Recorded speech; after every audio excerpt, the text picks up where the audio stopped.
नमस्कार. आजचं प्लॉटचं वय आहे फक्त आणि फक्त 71 दिवस.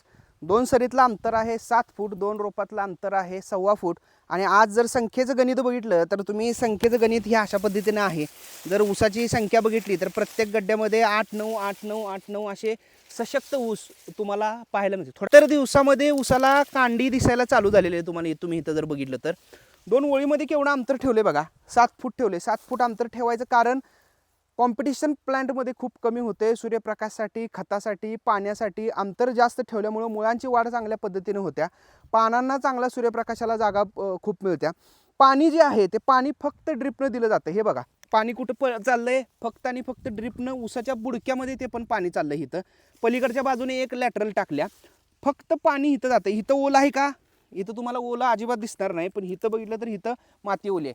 पाणी फक्त ऊसाच्या बुडक्यात जाते. आज काय केलंय, सेंद्रिय खतं, त्यामध्ये शेणखत, कोंबडीचं खत आणि मळी हे मिक्स करून ठेवलेले 3-4 महिने ते आज ह्याला शेताला टाकले.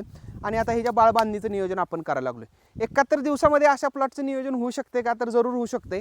गन्ना मास्टरचं तंत्रज्ञान जरूर वापरा. ऊसाला वेळेला महत्त्व द्या. दिवसाचं काम त्या दिवशी करा. आता हा प्लॉट आहे संजय जगताप यांचा, पंधरे बारामती.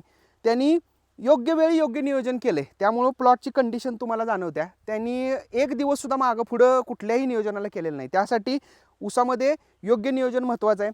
7 फूट सरीच्या अंतरामध्ये कमीत कमी 100 टन ऊसाचा उतारा तुम्हाला डोळं झाकून निघू शकतोय. त्या पुढचं जे उताराचं नियोजन आहे तर त्यासाठी तुम्हाला विशेष प्रयत्न करावे लागतील.